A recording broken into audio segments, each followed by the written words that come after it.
Hola a todos, ¿cómo estáis? Mi nombre es Juan Jesús Vallejo, soy periodista, escritor y el director del programa Noche de Misterio en Caracol Radio. Nos acompaña desde siempre la magia negra, hacer sortilegios para maldecir, para acabar con la vida de otras personas, para doblegar sus voluntades. Pero estas prácticas aquí en América Latina han permeado en absolutamente todas las capas sociales. La historia que vais a escuchar en este podcast es la de Sofía, la de una de estas personas que se dedica a la magia negra. Una persona que trabajó para narcotraficantes, haciendo que los envíos que hacían de droga a Estados Unidos fueran invisibles a las autoridades. Trabajó para paramilitares, trabajó para guerrilleros. Y cuando tuvo que huir de la zona en la que ella vivía, el Magdalena Medio, porque estaba perseguida por estos grupos criminales, llegó a Bogotá y se alió con algunos de los políticos más importantes de este país. Repito, la magia negra permea absolutamente todas las capas sociales. Una brujería oscura que es total y absolutamente real.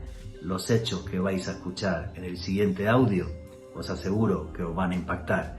Pero si queréis saber sobre todo esto y mucho más, no os perdáis el último podcast de Noche de Misterio en Caracol Radio. Magia negra y poder.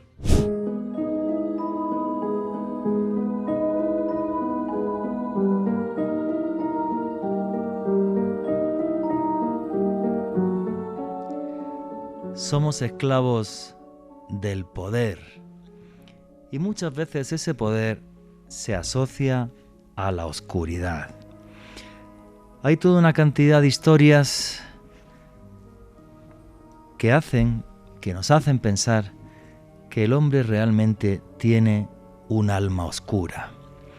Y ese alma oscura muchas veces se relaciona también, repito esto, con su ansia de poder. Y ahí es donde entra la magia negra. Y ahí es donde aparecen toda una serie de personajes curiosos de los que esta noche vamos a hablar. Muchos de ellos ni se los imaginan. Políticos, deportistas, narcotraficantes, todo tipo de personajes que entienden que muchas veces su vida puede depender de un golpe de suerte, o que su vida puede depender de cómo las masas vean su imagen. Y esto, repito, no es nada nuevo. A mediados del siglo XVI, en torno al año 1550, se creó en España la primera facultad de medicina. Esto fue en la ciudad de Valladolid. El catedrático de anatomía que venía de estudiar de Italia era uno de los médicos más famosos de toda Europa. Se llamaba Alonso Rodríguez de Guevara. Estudiantes adinerados de buena parte del mundo fueron a mediados del siglo XVI a Valladolid a estudiar medicina. Uno de ellos llegó desde Portugal, tenía 22 años de edad. Se llamaba Andrés Proaza. Decía al resto de estudiantes que era una persona huraña, callada, como siempre envuelto en sí mismo. Sin embargo, en cuanto a las clases de medicina, una persona brillante, con un conocimiento que incluso llegaba a deslumbrar a sus profesores. Y todo esto transcurría normal con este extraño personaje que se alquiló una casa en la calle Esgueva. Sus vecinos no les simpatizaba. Veían un tipo muy huraño que pasaba muchas noches en el sótano de su casa y del sótano de su casa salían unos ruidos extraños. Algunas veces parecían como gritos o alaridos. De todas formas, como era muy adinerado, nadie fue capaz de enfrentarse a él. Hasta que sucedió algo aún más extraño. De repente un niño de 9 años que vivía en la calle Esgueva desapareció. Y el mismo día que desapareció, en el desagüe de la casa de Andrés Proaza aparecieron restos de sangre. Los vecinos llamaron a la policía, que fue hasta la casa, y cuando bajaron al sótano de Andrés Proaza, vieron todo un museo de los horrores. Ahí estaba el niño de 9 años, que había sido viviseccionado con vida. O sea, lo amarró, lo amordazó, le tapó la boca y lo fue diseccionando mientras todavía estaba vivo. En torno y alrededor del niño, cadáveres de perros y otros órganos humanos. Obvio, Andrés Proaza fue a la cárcel y fue interrogado por el Tribunal de la Santa Inquisición. Y ahí surgió la leyenda y el misterio, porque siendo interrogado por los sacerdotes de la Santa Inquisición, lo que contó Andrés Proaza es que le había comprado un sillón a un nigromante, a un mago negro, y que gracias a sentarse en ese sillón y hacer rituales con el maligno, es que el mismísimo diablo le daba todo el conocimiento que él necesitaba sobre la medicina. Un sillón, además, que requería sangre de sus víctimas. La Santa Inquisición se quedó horrorizada con la declaración de Andrés Proaza y este fue ahorcado en plaza pública. Antes de fallecer, comentó que si alguien se sentaba en ese sillón, fallecería, ya que no tenía un pacto con Satanás. La gente se lo tomó a sorna. Obvio, cuando falleció, la Santa Inquisición cogió todos los muebles y los subastó. Hubo que quemarlos porque nadie los quería, pensaban que estaban impregnados de magia negra. Sin embargo, la Facultad de Medicina de Valladolid se quedó con el sillón de Andrés Proaza. 3 personas se sentaron en él y las 3 fallecieron en extrañas circunstancias. Tal fue el bochorno que se creó en la Facultad de Medicina que el sillón durante siglos estuvo colgado boca abajo en la capilla de la Facultad de Medicina de Valladolid, en España. A día de hoy, el sillón, yo estaba al lado de él, obvio, no me sentaría ni pagándome, está en el Museo de la Ciudad de Valladolid y siglos después sigue envuelto en el mismo misterio que cuando apareció en la vida pública en el siglo XVI. Realmente no sabemos dónde empiezan y dónde terminan los límites de la realidad. Yo no sé si usted cree en la magia o no, pero no es cuestión de creer o no creer, es que es real. Y muchas veces, aunque no lo entendamos, tiene los efectos como los que les acabo de describir. El sillón del diablo o el sillón de Andrés Proaza, 5 siglos después, está en un museo, durante siglos colgado boca abajo en una capilla. Ustedes se sentarían en él, yo lo tuve al lado y no lo hice. Prefiero no jugar con las cosas que no comprendo, pero porque no las comprenda no significa que no existan y que no sean reales. Buenas noches, noctámbulos.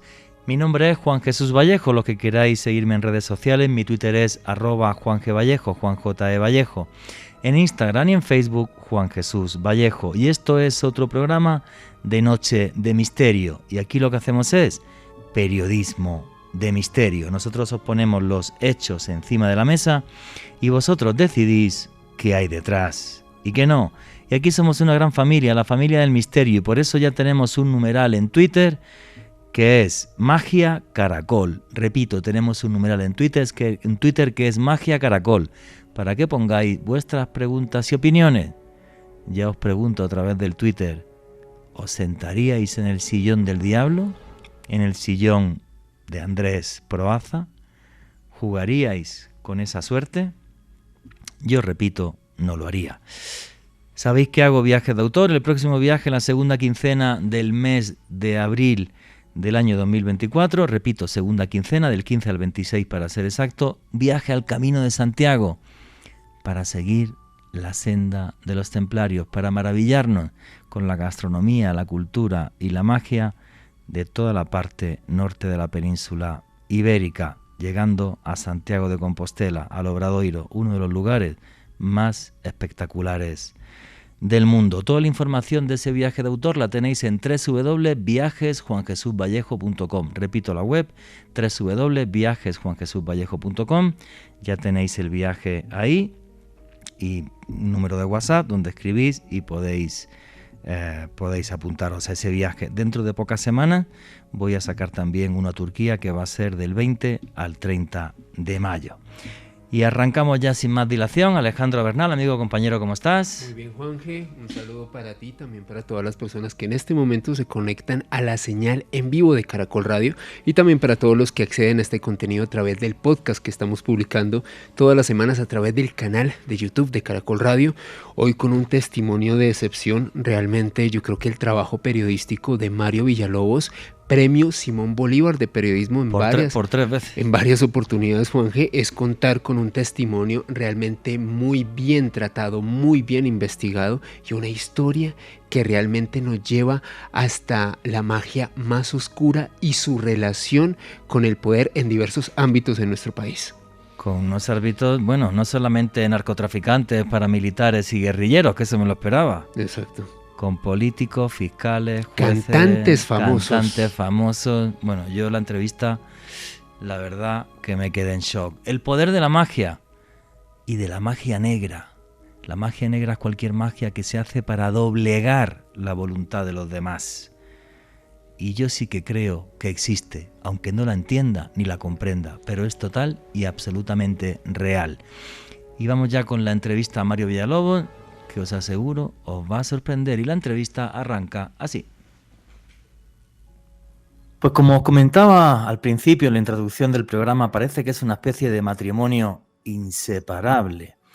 El del poder y a cierto nivel de poder, esa especie de admiración que hay o de consulta hacia la magia negra, la brujería, como intentando, no sé, hacer un pacto incluso con las fuerzas del más allá, para ser capaces de dominar todo lo que sucede en la Tierra. Y lo hemos visto en infinidad de políticos, muchos de ellos conocidos a nivel mundial, como por ejemplo Daniel Ortega en Nicaragua, lo hemos visto, por ejemplo, con el señor Hugo Chávez Frías en Venezuela, lo vimos con Fidel Castro también en Cuba, y es también una constante en otro tipo de personajes no menos peligrosos que los políticos, aunque en los tiempos que corren tengo mis dudas, como pueden ser narcotraficantes, criminales, paramilitares aquí en Colombia y demás.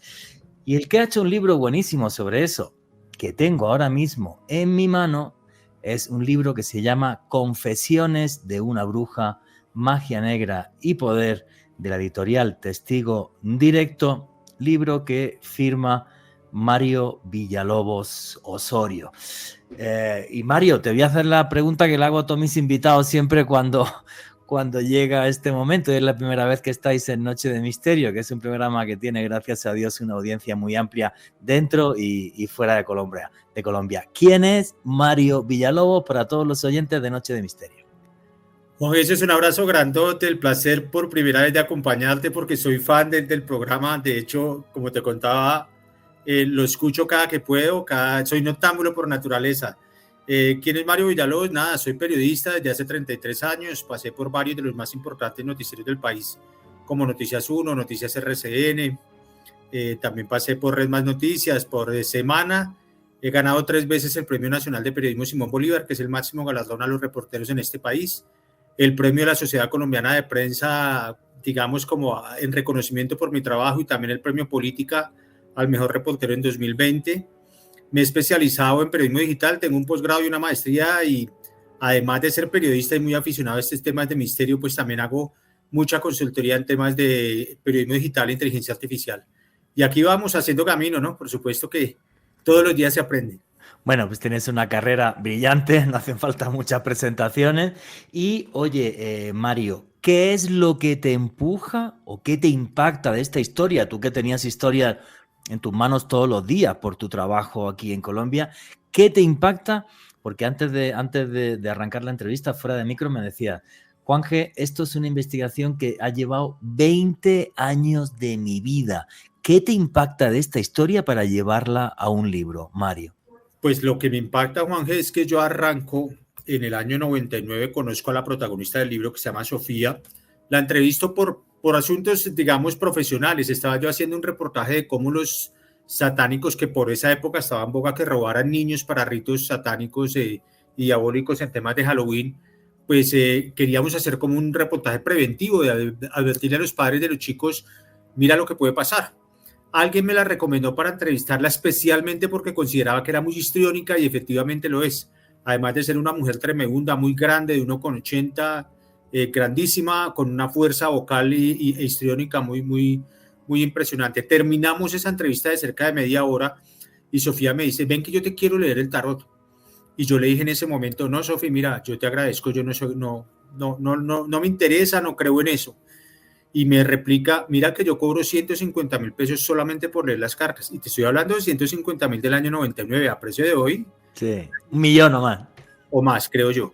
Y yo le insisto, no, mira, gracias. Y me demuele con una respuesta. A continuación me dice, ven que yo quiero que hablemos de tu mujer y tu hija.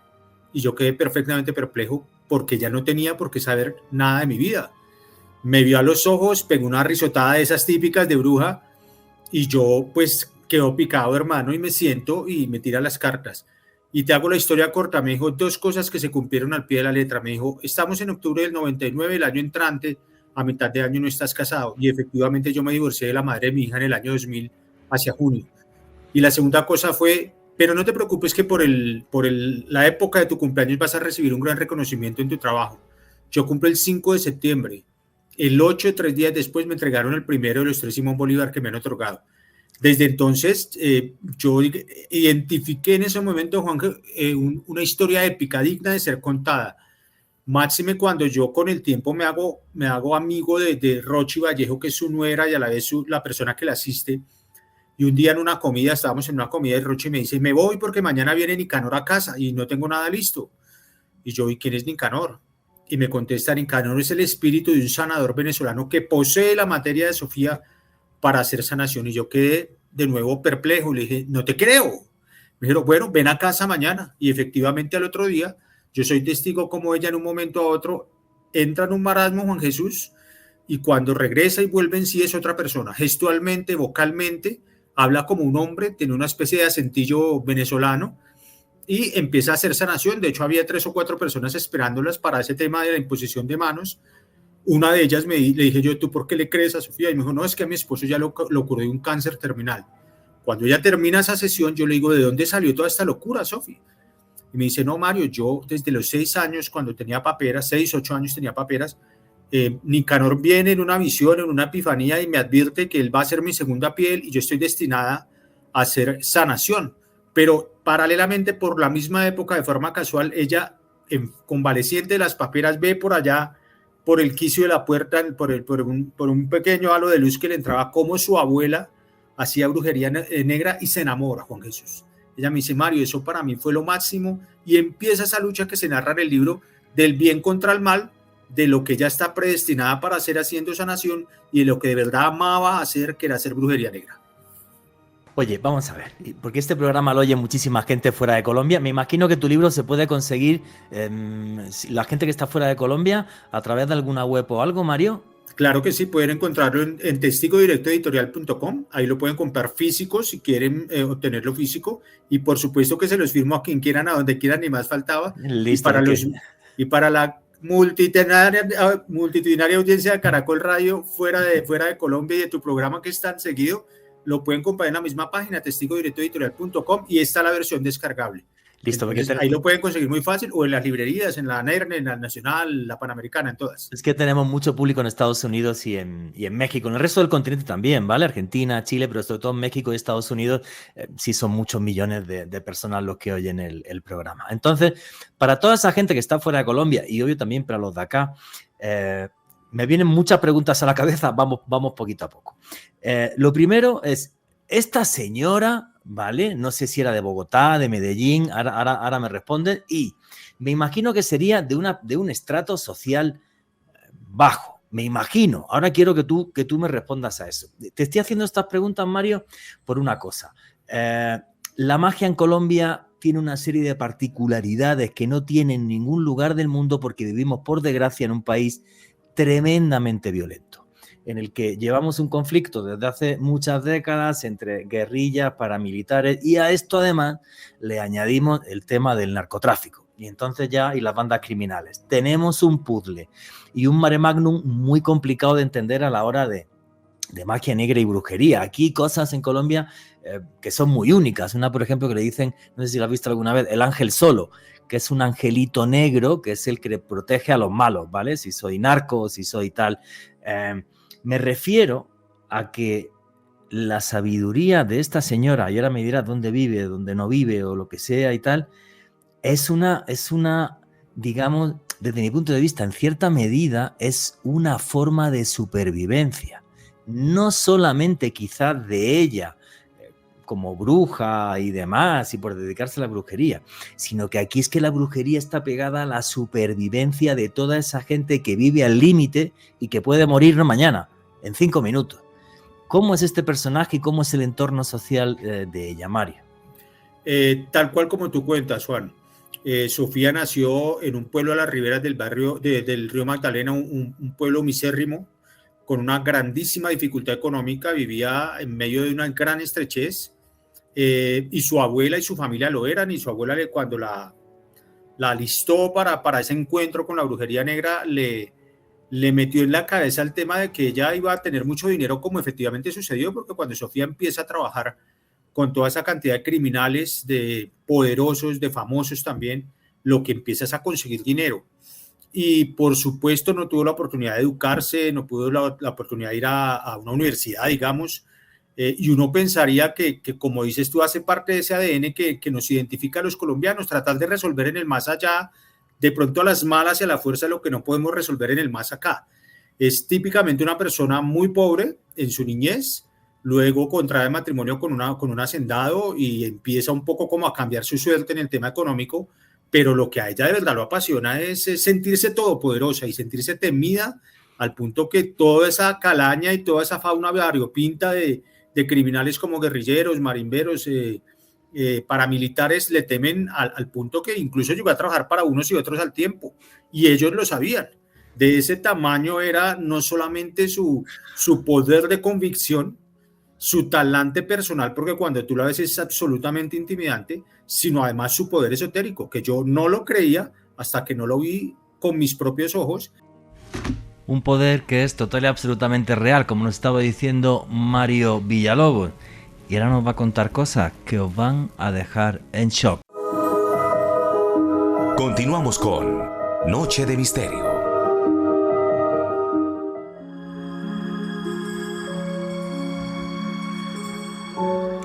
Y aquí seguimos en Noche de Misterio, vuestras preguntas y comentarios con el numeral Magia Caracol. Y nos estaba contando Mario Villalobos cómo fue testigo varias veces del poder esotérico de esta señora. Y los hechos son los que son. Da igual que usted no crea, lo que sucede es real. Y eso es lo importante. Y la entrevista con Mario Villalobos continúa así. Y a lo largo de los 20 años que duré haciendo reportería, pasé tal vez 3, 4 años en que casi todos los fines de semana iba a su casa a verla hacer cosas, porque esa fue la única condición que me puso, Juan. Me dijo, Mario, si tú quieres que hagamos este libro juntos, donde yo relate todo lo que tengo que contar, te pongo una sola condición. Y es que tú, como eres tan incrédulo, tienes que venir a mi casa a ver cómo es que yo hago las cosas. y de ahí para allá pues son episodios absolutamente bizarros que desafían cualquier sentido humano y especialmente a un reportero curtido como yo. ¿Ella sigue viva? Está viva, vive en Barranquilla ahora, sigue atendiendo clientela, ya no se dedica al tema de la magia negra porque pues en el contexto, después de haber trabajado con todo ese tipo de malandrines y de pillos, se enfrentó a lo que ella denomina, Juan, una pelea con un espíritu de luz baja que le asesinó a 2 de sus hijos. Sofía afirma que soñó cómo iban a morir, vio nítidamente la escena de cómo iban a morir sus hijos. La segunda de ellas se muere en sus propios brazos camino al hospital, y ella en ese momento estaba obnubilada por el poder, el dinero y sus adicciones, porque era adicta a la cocaína, al alcohol, al cigarrillo, y no vio que su hija se derrumbaba en medio de la depresión. Era una chica que sufría de depresión y ella nunca lo identificó por estar obnubilada con ese mundo todopoderoso que ella fabricó.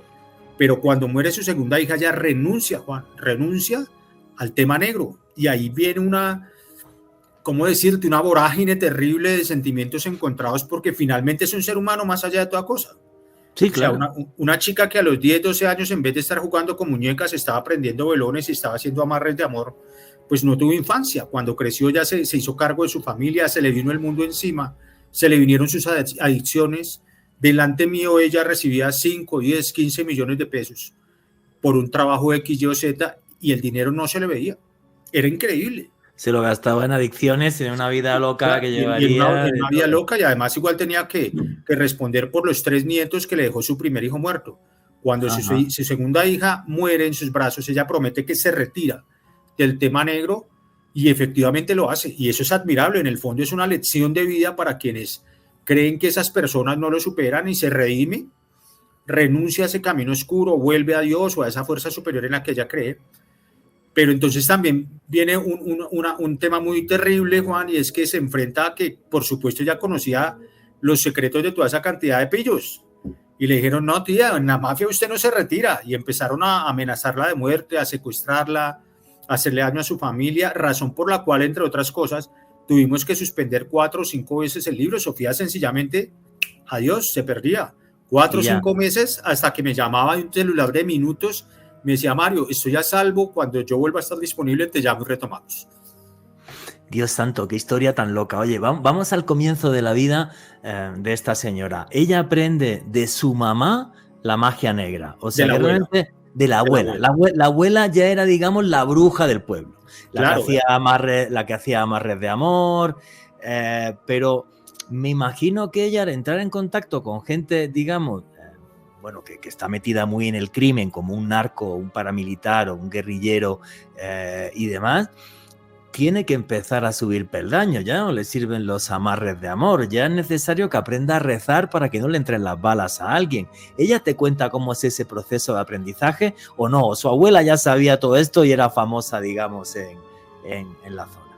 Era famosísima, la abuela de Sofía era famosísima, venía de una dinastía de brujas, cada 2 generaciones había una bruja, su abuela, luego Sofía y la nieta de Sofía. Lo que pasa es que ella no quiso y ahí terminó la dinastía. Y Sofía me cuenta y relata también en el libro cómo no recibía una directriz exacta de su abuela de qué hacer con cada cosa, sino que la abuela hacía y ella miraba.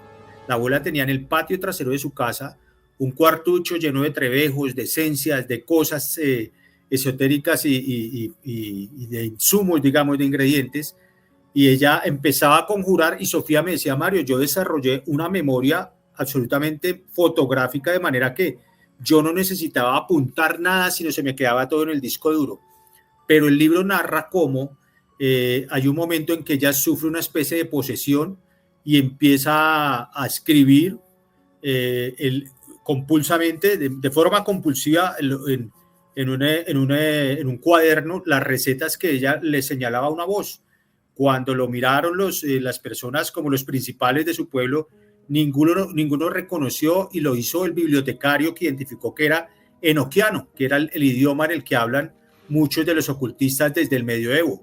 Sí. Y ella me dice, yo nunca supe qué era, yo simplemente oía una voz que me decía apunta, y eso. Con el tiempo ella me dice, cada vez que yo quería hacer un nuevo conjuro, hechizo, me decía, yo sí, simplemente cerraba los ojos evocaba la memoria de mi abuela y venía una especie de luz interior o de oscuridad interior, digamos lo mejor, porque eran conjuros negros, que le hacía a ella sacar algunos rezos y algunas, hechizos y conjuros que ella repetía de memoria.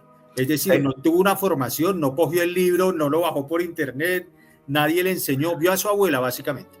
Listo, y es lo que se conoce como secretos, ¿vale? Esos conjuros, esas frases Secreto real. Eso es, que solo pasan los brujos de generación en generación y que tienen siglos y que es, bueno, muchos vienen desde el tiempo de la colonia, ¿vale? Pero que me parece maravilloso, ¿no? Como una persona que no tiene medios y que no tiene absolutamente prácticamente nada salvo pobreza y miseria, se agarra a la brujería porque entiende que eso hace que ciertas personas con poder o no tan poderosos, que cualquiera nos enamoramos, se nos va a la cabeza y pedimos amarres y cosas de estas, y bueno, pues desarrolla no solamente los conjuros que le deja la abuela, sino que además se crea sus propios secretos, bueno, entre comillas, llamarían en parapsicología channeling, como conectando con energías superiores del alto o del bajo astral. Oye, ¿en qué momento esta señora sale de ese pueblo y empieza a crecer como bruja en el crimen o no? ¿O son los criminales los que tienen ya tanta fama que van hasta el pueblo a la ribera del Magdalena y contactan con ella? Ella empieza a trabajar en su comarca haciendo cosas, digamos, menores, por decirlo así, como que los amarres de amor, como que vamos a decretar que este señor no me ponga más los cuernos, como que castigar infieles. Cuando empieza a subir de peldaños y llega a las ligas mayores, cuando por alguna situación de la vida coincide con uno de los más importantes marimberos de la Sierra Nevada en los años 70 y 80, que después se casaría con una muy, muy famosa reina de Colombia. Ella la manda a llamar, la precedía su fama, y el tipo le dice: mira, Sofía, yo necesito que tú me ayudes. Ella le dice: pero no veo para qué, si tú eres un ganadero próspero, bonito, lleno de dinero y mujeres, no sé qué quieras de mí. Y él le dijo: no, mira, es que estoy en este negocio. Por esa época empieza él a relatarle que hay una lucha entre grupos de marimberos que se roban unos a otros la hierba cuando la están sacando de la Sierra Nevada rumbo al puerto de Santa Marta o a Samaicao para sacarla a Venezuela. Y le dice: mira, se me ha caído un par de cargamentos y si se me cae el próximo, me cuesta la vida. Necesito que tú hagas un conjuro para proteger el último cargamento que me queda antes de que me muera, antes de que me maten, porque no se me puede caer. Y ella efectivamente va, hace un sortilegio y oculta 20 toneladas de hierba, y nadie puede entrar ahí. Cuando vuelven ellos a sacarla para enviarla en avionetas, llegan los indios guayúes, que eran los que se vendían al mejor postor para hacer esos asaltos, y le dicen que ellos no van por allá porque 8 o 9 de ellos murieron ensangrentados, con los oídos ensangrentados, porque trataron de cruzar hacia donde estaba la caleta conjurada por Sofía, y oyeron un estruendo del más allá, al punto tan terrible, al punto que perdieron la vida con los oídos ensangrentados. Y ese episodio dispara su fama entre los marimberos. Y por supuesto, efecto dominó, de ahí con el resto de criminales. Qué curioso, o sea, bueno, la bonanza marimbera aquí en Colombia, para la gente que esté fuera del país, es la bonanza de cuando se vendían toneladas de marihuana, ¿vale? Sobre todo en los años 70, 80, hay una película que estuve viendo el otro día, por cierto, buenísima sobre este tema. Bueno, entonces ahí ella ya mete la cabeza en el crimen organizado. Y me imagino, claro, que en este país lo primero son los narcos, ¿vale? Pero después llegaron hasta ella también paramilitares y llegaron hasta ella también guerrilleros por el tema de rezarse, porque una de las cosas que hace muy propia la magia colombiana es el hecho de que te recen para que no te entren las balas. Así es, Juanjo. El libro relata cómo, y para nadie es secreto, cómo la droga y el negocio ilícito de la droga ha sido el combustible de la guerra, y hay un vaso comunicante entre los narcotraficantes, los guerrilleros y los paramilitares. No había un grupo al margen de la ley que no se haya alimentado esa economía criminal e ilegal.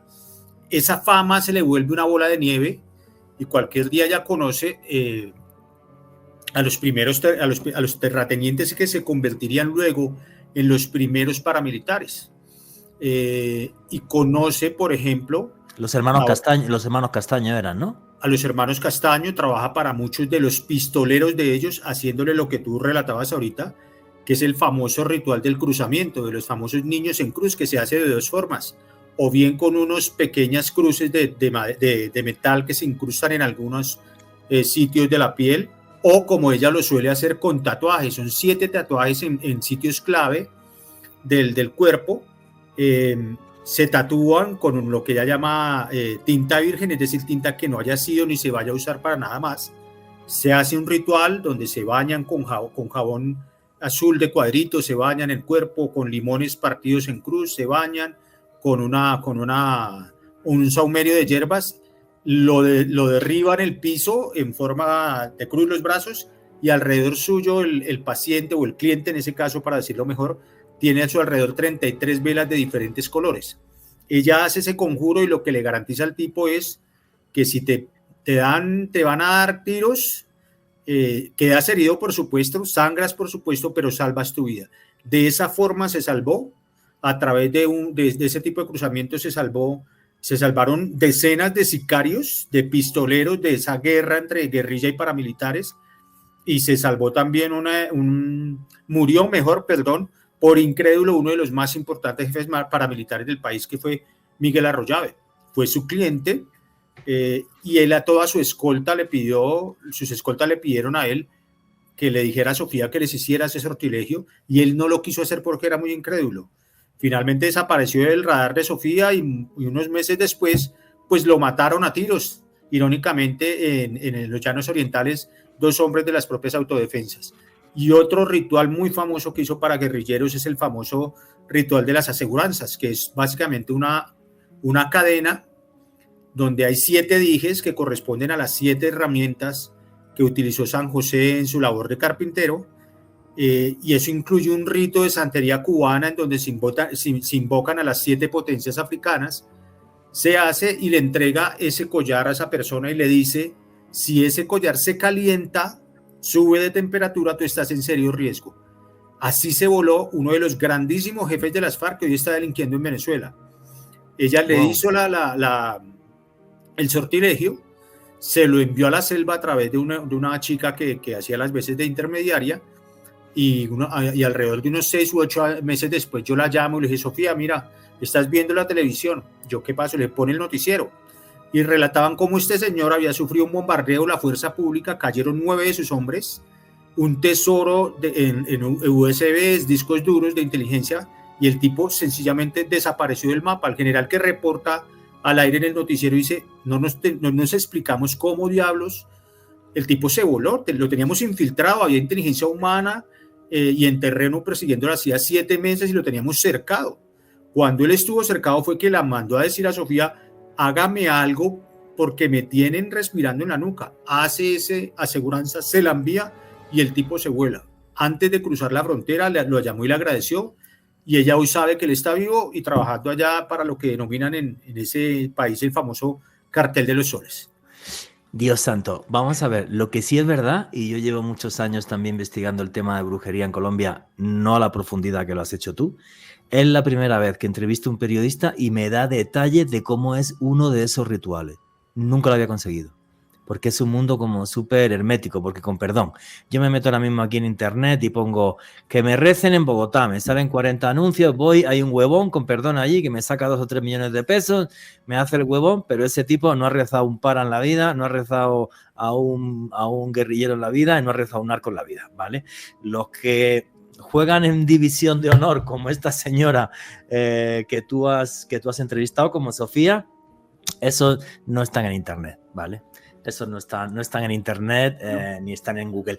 ¿Llegaste a ver alguno de esos rituales, Mario? ¿Te permitió verlo o no? ¿O simplemente los describía? Muchísimos rituales de esos, no con estos 2 señores puntualmente, pero sí con otros, porque el cruzamiento, para evitar que lo mataran a balas, pues lo hacían frecuentemente, y un poco sorpresivo esto, Juan, pero lo hacían sicarios, y era la época en la que ella no le importaba hacer brujería negra por dinero. O sea, su falta de escrúpulos era tan grande que no le importaba si iba un sicario o yo atendía igual a un paramilitar o a un guerrillero, incluso para que te mueras de la risa, iban a consultarla hasta personas que tenían que ver con el mundo bursátil. Senadores de la bolsa, una altísima ejecutiva de un banco muy importante, iba por lo menos 3 veces a la semana a consultarle temas personales y temas de la bolsa. Ella era la persona que decidía inversiones por parte de su banco en miles de millones de pesos y le preguntaba a Sofía si le convenía o no le convenía. Al consultorio de Sofía vi asistir políticos, senadores que hoy son hombres de primer nivel en la vida política colombiana, a decirle a ella, hágame unos hechizos de amor, pero ayúdeme a ganar las mayorías en las comisiones, ¿con quién me tengo que aliar? Réceme a este congresista colega que se me está poniendo rebelde para aprobar un proyecto de ley. Y también cantantes, que fueron muchísimos, y actores famosos. Los famosos son también muy adictos a ese tema, ¿no? Bueno, yo creo que, vamos a ver, cualquier persona que trabaje en algo que tenga un porcentaje de incertidumbre muy grande, como alguien, como tú has dicho, que tiene que invertir en bolsa, o como un político que de repente depende de esa famosa mermelada que se habla aquí en Colombia, de qué me dan, no me dan, y que tienen que ser negociaciones completamente bizarras, me imagino, ¿vale? Pero, oye, pregunta un poco absurda, pero es que me muero por la curiosidad. ¿Cómo era el ambiente en la casa de esta señora? No sé si eso era en Bogotá o no, cuando llegaba uno de esos sicarios en alguno de los rituales que tuviste. ¿Cómo era el ambiente? ¿Cómo era lo que se cocía allí? Porque era algo todo como, entre comillas, súper secreto, además. Sí, digamos que no era como, ella jamás colocó publicidad en redes sociales, ni en el periódico, Nada. sino en voz a voz. Con el tiempo y cuando la razón por la cual ella llega a Bogotá, Juan Jesús, es porque un guerrillero muy amigo de ella en Barranca Bermeja, del cual ella era depositaria de muchos de sus secretos, se cambia de bando, al bando contrario empieza a trabajar con los paramilitares. Su nuevo jefe le dice a él, tienes que borrar del mapa a todo aquel que conozca tu vida. Y obviamente Sofía estaba ahí, entonces le toca huir a Bogotá y aquí conoce una fauna diferente que es esa, ¿no? Había conocido pistoleros allá, aquí conoce sicarios, que es otra cosa. Y entonces, qué curioso, disculpa, o sea, ella tiene que salir del ambiente del narcotráfico para militares y guerrilleros porque un guerrillero que se va con las paras la amenaza. Entonces dice, desaparezco de aquí. Llega a Bogotá, donde no hay tanto narco, ni tanto paramilitar, ni tanto tal, y se encuentra con la fauna de famosos cantantes, políticos, senadores, actrices, ejecutivos de bancos, ¿sí? Entonces, por ejemplo, llega un senador, pero muy, muy mediático hoy en día, muy famoso, y le dice, yo quiero que usted me haga una activación de amor, y ella le dice, no, pues tengo que leerle el tarot. Siempre funcionaba el voz a voz, y le dijo, ¿quién lo mandó? No, un colega. ¿Y usted qué hace? No, no importa, ¿yo qué hago? Y le dice, bueno, tiremos el tarot, que es lo primero. Y ella le dice, usted está en el mundo político. Y el tipo se sorprende, le dice, sí, yo soy político. Y usted me dijo, senador, se lo pregunto sin pena, porque quiero una respuesta clara. Usted no tiene pareja, tiene parejos, ¿cierto? Y él le termina confesando que efectivamente está enamorado hasta los tuétanos de su secretario personal, que era una especie de Rasputín en ese momento en el Congreso y armaba las mayorías, un camaleón que tenía que negociar lo que tú denominas acertadamente la famosa mermelada. Y ese hombre, ese político, que es un político de primer nivel, sufría muchísimo, no solamente por la angustia que le generaba saber que él quería y podía llegar a una posición altísima en el Congreso, sino también por el amor de su hombre. Entonces hacía las dos cosas, le pedía a Sofía que le ligara a ese hombre por amor a su vida, pero que no perdiera la perspectiva de llegar a donde él quería en el Congreso de la Nación. Entonces es una historia absolutamente sorprendente que sucedió y cómo llegaban. Para esa época ya Sofía estaba instalada en una casona absolutamente divina en el noroccidente de Bogotá, donde había guardas de seguridad, o sea, no cualquiera podía llegar allá. Tenía que estar reseñado, es decir, mira, Sofía, soy Juan Jesús Vallejo, te llamo de parte de Mario Villalobos. Yo previamente tenía que haberle dicho a Sofía, mira, te va a llamar un gran amigo que es Juan Jesús, que necesita verte. A mí esta es la parte de la entrevista que más en shock me dejó. A ver, esta señora se dedicaba se hizo famosa por pasar cargamentos de marihuana gracias a su brujería y que no los trincasen en la frontera. Eso le lleva paramilitares, guerrilleros, bueno, gente que estaba metida también en el tema del narco, ¿vale? Sí.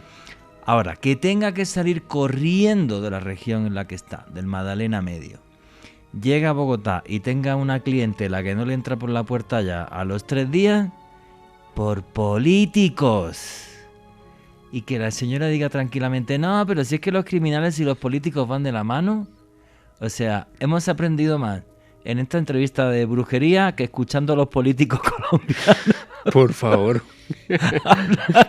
En los últimos años. ¿Qué opinas, Alejandro? Tú que eres el de acá. O sea, es que es de locos, tío. Juanje, mientras escuchaba esta maravillosa investigación de verdad de Buenísimo, Mario Villalobos, o sea, impresionante los detalles, cosas que yo nunca había escuchado sobre esa relación de la brujería y el poder y este tipo de rituales que me parecen bastante especiales, algunos muy particulares que yo nunca había escuchado. Claro, esa aseguranza yo nunca había escuchado. Sí, no. Que tuvieras un collar que se calienta y significa que tienes que salir corriendo, te van a matar. Primera vez en mi vida que lo escucho. Sí, que hay un peligro inminente. Sí, yo sí. Y llamativo Nunca, eso, tampoco nunca. lo había escuchado, Juanje. Nunca. Y me hace recordar, en cierto modo, la historia que en su momento plasmó el gran periodista y escritor colombiano Germán Castro Caicedo en Sí, La Bruja, La Bruja. inspirada en la historia de Domitila Salazar, una mujer real, una hechicera que tenía realmente también una relación con gente muy importante, gente en el seno de la política, traficantes, gente famosa. O sea, veo demasiados paralelismos, Juanje, entre estas dos historias. Cabe aclarar que son realmente brujas o hechiceras o videntes diferentes, pero hay una relación claramente muy similar entre el poder y eso, Juanje. Porque son personas, no conozco el caso del libro La Bruja de Germán Castro Caicedo, son personas, me imagino que la de Castro Caicedo será igual, Sí. que en principio vienen de un origen muy humilde, Exactamente. que empiezan a subir incluso socialmente gracias a su poder con la brujería, se alían con personas muy peligrosas, pero que les dan muchísima plata. Claro. Y no solamente le dan plata, con perdón, contactos. Contactos para llegar a Bogotá y montarse el consultorio en 2 minutos. Y bueno, espérate lo que va a contar después en la entrevista, que lo vais a flipar. O sea, es algo que dice, bueno, pues lo veo en una serie de televisión, es ficción, vale. Pero una investigación periodística que nos muestre esto con un montón de datos, obvio, Mario omite algunos nombres. Claro. Porque es un problema bastante importante. Juanje, Vale. y que el mismo Mario llegó a atestiguar no solamente rituales, sino cómo esta mujer recibía el pago de estos trabajos, importantes sumas de dinero. También intentaban, por decirlo así, incentivarla a realizar este tipo de rituales, ofreciéndole kilos de cocaína porque sabían que esta mujer era adicta a esta sustancia. Sí, era adicta. Entonces, Juanje, esta relación y este deseo de muchos políticos, también como él mismo nos describía en este bloque, de cantantes famosos, de personas que de alguna u otra forma querían utilizar esa magia, esos rituales para favorecerse a sí mismos. Impresionante, la verdad. Sí, claro, o sea, cualquier profesión, digamos, que tenga un nivel de incertidumbre muy grande. Sí. Y eso lo tiene un narco, lo tiene un político, ¿vale? Y lo tiene un cantante, lo tiene un artista. Y exposición pública también. Sí, claro, exposición pública y que luego además, pues bueno, pues saco una canción y esa canción me hunde y a lo mejor me hundí para toda la vida, ¿eh? Sí, sí, claro. Entonces, claro, todo esto provoca también una tensión en ese tipo de personajes que bueno, de todas formas lo de los cantantes es lo que me parece más anecdótico. Pero lo de los senadores de la Santísima República, del Sagrado Corazón, eso sí que me deja en shock. O sea, Claro. eso me deja en shock. Continuamos con Noche de Misterio.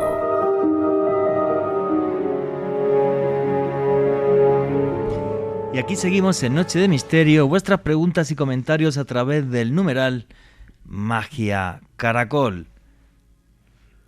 De ser la consejera de narcos, paramilitares y guerrilleros a ser consejera de senadores de la República. Vaya historia que nos está trayendo Mario Villalobos y la entrevista continúa así. Digamos Si que no, el filtro era excelso y el filtro de seguridad de las condiciones en las que ella llegó a Bogotá, pues eran pues terribles, ¿no? Esa era la época de mayor perdición de ella con sus adicciones, con su dinero. Yo la veía recibir 5, 10, 15 millones de pesos en efectivo y esa plata sencillamente se esfumaba por el amor de ella a la buena vida, a los placeres prohibidos, y eso carcomió su vida y carcomió su familia al punto que su segunda hija muere en un episodio de intento de suicidio por la depresión que vivía. Wow. Ya, me imagino que, bueno, pues tuvo que ser también muy heavy para sus hijos, porque no sé si además el padre era el mismo, tuvo diferentes maridos en la vida, porque me imagino que esta señora tiene una vida de película. Tú le has hecho una novela, pero esto da para un guión de cine. Oye, y si le preguntabas a ella qué mundo es más turbio, el de los narcos paramilitares y guerrilleros o el de los políticos colombianos aquí en Bogotá, que te hubiera respondido. Te voy a contestar como me contestó ella con una frase contundente, Juan Jesús. Me dijo, hermano, yo con un delincuente tengo claro a qué voy, porque me dan mi dinero, yo lo recojo y me vuelven a llamar cuando me necesitan. Con un político me llama y me busca cuando le conviene y son duros para dar la plata. Joder. Sin comentarios lo que acaba. Totalmente contundente lo que ella decía. Sin comentarios lo que acaba de decir. Oye, Mario, como periodista y como ser humano, ver que de repente a través de una persona que ni siquiera es una persona que tenga una gran cultura, pero sí conocimiento de artes esotéricas y que desarrolla toda su vida en esto, después de ver algo, bueno, cosas como las que sucedían en torno a Sofía, ¿qué opinas ahora de qué es la realidad y del mundo que nos rodea, Mario? ¿Esto no cambia radicalmente tu visión del mundo en que vivimos? Totalmente, Juan Jesús. Mira, yo era el tipo más incrédulo y no solamente por convicción, sino por obligación. La tarea de un reportero de noticias, que fue mi oficio y que sigue siendo mi oficio, es no creer, no comer cuento, no tragar entero. Pero vi tantas cosas tan bizarras, tan inexplicables, que además me tocaban en lo personal, porque cuando yo terminaba esas sesiones de reportería con ella, yo tenía que empezar un proceso paralelo, y es decir, ella me contaba, por ejemplo, ese episodio de los grandes varones de la marihuana, y yo tenía que irme para la biblioteca en esa época, porque no teníamos un internet tan desarrollado, a chequear los hechos históricos, en qué contexto se produjeron, a hacer más entrevistas. Me tocó irme a Maicao a hablar con los varones de la droga de esa época, para que me contaran cómo eran esas disputas. Es decir, yo tenía un trabajo de reportería adicional, pero muchas veces yo llegaba a mi casa con dolor de cabeza, con una serie de situaciones paranormales que todavía me espeluznan. Yo, por ejemplo, grababa en esa época con grabadora, valga el pleonasmo, grabadora de periodista, esa de cassette grande, y llegaba a desgrabar la entrevista y no aparecía.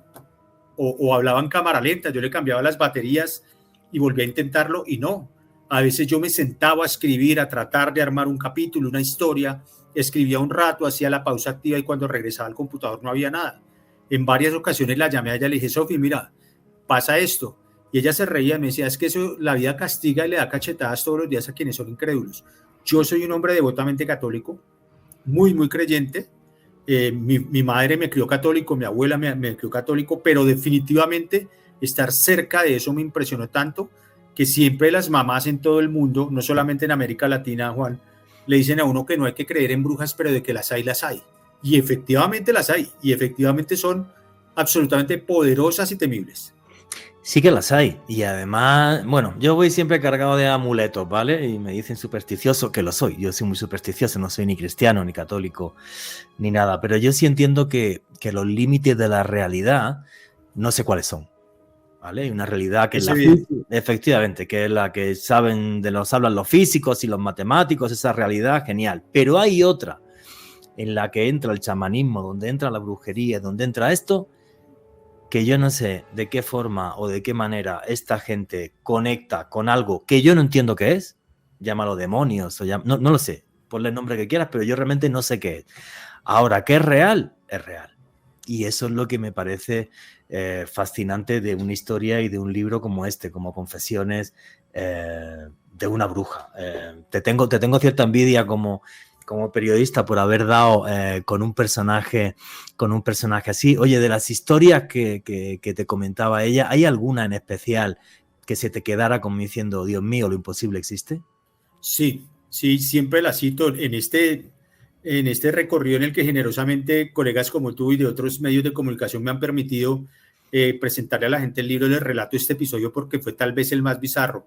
Había un ingeniero vecino de ella, un tipo grandísimo de 1,90, fornido, adicto al gimnasio, y de un momento a otro empezó a perder peso y a enfermarse. Los médicos no le encontraban nada.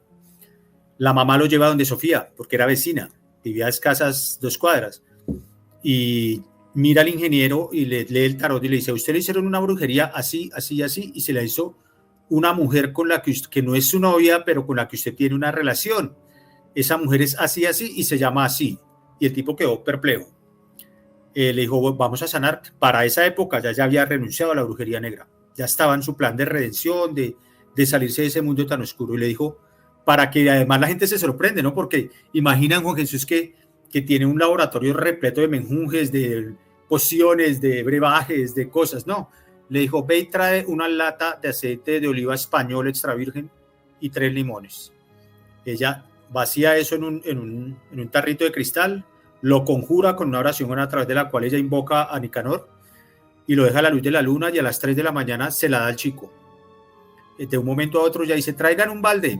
Y nosotros, además me dijo: quiero que vengas esta noche porque quiero que veas una cosa. Yo, todo esto que te conté me lo relató después, ¿no? Y cuando yo llego, el tipo está ya en el pleno proceso de tomarse el aceite de oliva, que no era más que aceite de oliva con limón. Sí, mucha gente dice, los escépticos dirán: no, lo purgó. Pues resulta que cuando ella dice, todo sale por el cuerpo, las maldiciones y los maleficios salen de la misma forma en la que entran. A esta chica le dio a este muchacho un brebaje bebido que se lo administraba en el tinto, en la gaseosa, en el vino, en todas las bebidas, y lo mantenía calmado, lo mantenía, digamos, sometido a su destino. Cuando él trató de revelársele, ella le redobla la poción, y es cuando él empieza a perder peso y a enfermarse. En un momento Sofía dice: traigan un balde, y nos miramos todos: ¿y para qué quieres un balde? Traigan un balde, por favor. Cuando traen el balde, el ingeniero empieza a vomitar pequeños sapitos, Juan Jesús, sapos chiquititos de 1,5 centímetros. Y el olor era absolutamente espantoso. Yo salí despavorido de esa casa y duró 1 mes sin volver. Dios santo. Y ella me dijo: ahí salió todo el mal que le hicieron. Pero lo más terrible es que ese ejemplo fue el que ella le citó a un famosísimo cantante que llegó a su consultorio, o no llegó, lo llevó a arrastra a su mejor amigo, porque estaba enfermo de la garganta, estaba perdiendo contratos, estaba perdiendo presentaciones, no podía hacer su trabajo, y él no quería. Entonces Sofía le dijo: a usted le hicieron un maleficio, y él le dijo: no, yo no creo en eso, y le relata esta historia que te acabo de contar, y enseguida ese famosísimo cantante, que es un cantante top de Colombia, muy conocido dentro y fuera del país, aceptó, pese a que era un mariano devotísimo de la Virgen del Carmen. Solo así lo pudo convencer, y le dijo al cantante, le dijo: si no me crees, pregúntale a Mario, que salió de aquí como un cobarde, dijo en ese momento. Pero ella no entendía, Juan Jesús, que eso para ella puede ser normal, pero para mí era una cosa absolutamente bizarra. No, yo veo a alguien vomitando sapos pequeños que huelen a rayos y también salgo con pies en polvorosa, vamos, ya te lo digo. Sí, eso fue, sí. La gente no lo cree, yo no. O sea, yo llegué a mi casa, temblaba como un papel, y yo incluso dije: no más, yo dejo esto aquí. Al mes respiré profundo y dije: yo me debo esto como reportero, la gente tiene que saberlo, la gente tiene que ver que esto es real, ¿no? Y no, pero es bizarrísimo ver una vaina como esa. Has hecho un trabajo de periodismo de misterio que te felicito, porque es fabuloso. Bueno, tienes 3 premios Simón Bolívar, no era esperar menos de ti, pero me parece maravilloso. Oye, una pregunta que creo que se están haciendo ahora mismo todos los oyentes de este podcast. Mario, ¿cómo nos protegemos de esto los comunes mortales como tú y como yo, que no estamos metidos en la brujería? Mira, yo muchas veces se lo pregunté a Sofía, y aquí voy a hacer una confesión, Juan Jesús, perdón, y me dice ella: yo desde la primera vez que ella me leyó el tarot, nunca, jamás, y ella me lo ofreció muchísimas veces. De hecho, muchísimas veces me dijo: si alguien se mete contigo, tú me dices, que yo lo pongo y lo llamo al orden. Y yo: no, quédate quieta, que tú eres una persona absolutamente de temer. Pero yo algún día se lo pregunté, en medio de la reportería, yo le dije: ¿uno cómo se protege?